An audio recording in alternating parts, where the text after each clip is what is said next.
Hey everyone, I'm back, and today we're going to be talking about Krisha. And this movie came out in 2015, directed by Trey Edward Schultz, and he also stars in the movie as well. And this was his first feature film, and he later went on to direct movies like here at the bottom, It Comes at Night, which is probably my favorite out of everything he's done, but I would need to rewatch Waves to really know the answer to that. And both of these movies are really great. And I think the easiest movie to get into out of those three would be Waves. And if you like Waves, then check out Krisha and It Comes at Night. And all three of these movies are great. The only one I haven't seen is Hurry Up Tomorrow, which I hear is really bad. But from what I hear about Hurry Up Tomorrow, he was just a director for hire for that one, and not really a passion project from him. So I'll still check it out maybe at some point, but I'm not expecting it to be good.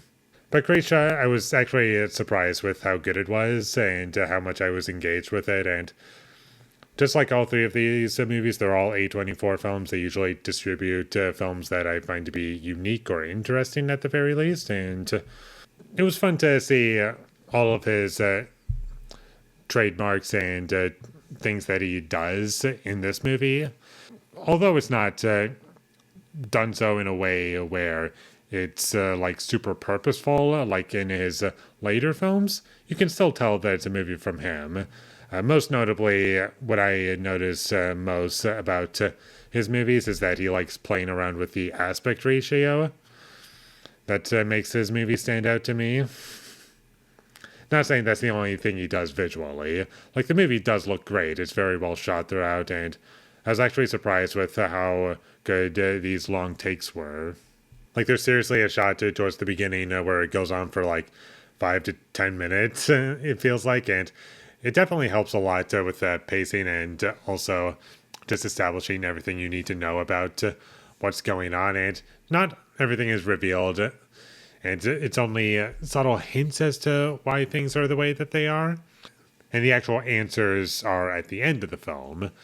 And that's what I felt as though, yeah, that works for me. And I liked how everything was portrayed, and it was just very engaging for me. And there's a lot of characters in this movie, but the movie doesn't get dragged down because of the amount of characters that are in this movie.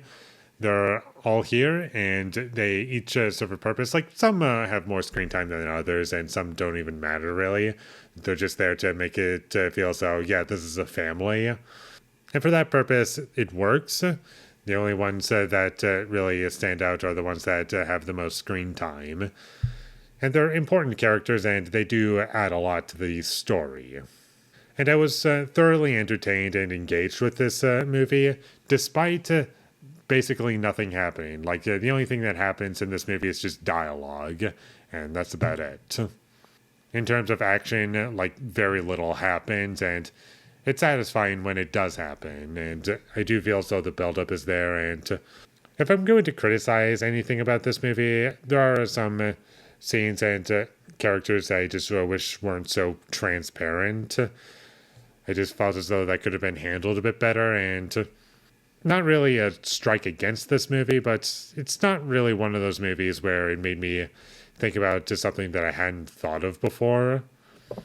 And there was also some repeated information towards the end that I could do without, for sure. And in terms of issues, that's about it. I haven't even gotten to the lead performance, and I thought she was really great. I believe it's Trey Edward Schultz's aunt, if I'm not mistaken.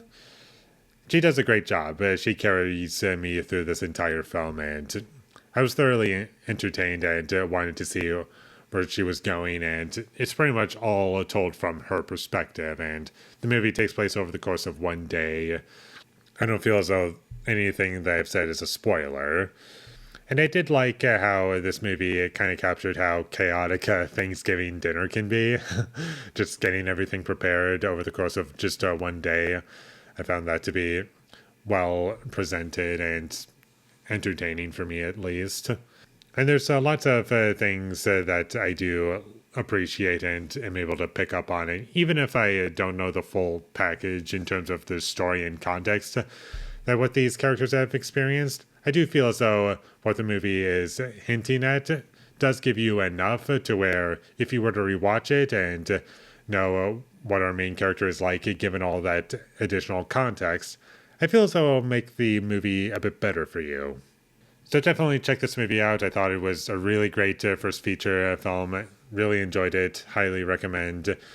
It's currently on Netflix, and I would totally watch it again. So with all that being said, I'm going to give Krisha an 8 out of 10. Not to be confused with the short film Krisha that came out a year before, I believe, also directed by Trey Edward Schultz. And I could be wrong about this, but he pretty much just took that short and made a feature-length film out of it. And so I'd be curious to check out the short, but I'll get to that at another point in my life. And Trey Edward Schultz, he hasn't really directed a movie since Waves outside of Hurry Up Tomorrow. Like, I know he directed an episode for the newly released Cape Fear, and he hasn't made anything since, and I would really love to see something else from him. And I might as well just say this, but in the 2010s, when I first discovered It Comes at Night and then I saw Waves, I was like obsessed with him, just from those two movies. And yeah, I'm just really wanting to see another film from him because I would imagine it would be pretty great. Thank you for watching my videos. As always, if you enjoyed this review, be sure to leave a like and comment down below you thought of Krisha, and my social media links, they will all be in the description, so follow me there. And last but not least, subscribe to be a part of Foley Nation, and I'll see when I get my next review up, and that is going to be for I Don't Feel at Home in This World Anymore. So look forward to that, but until I get that up, thank you for watching, and have a great day.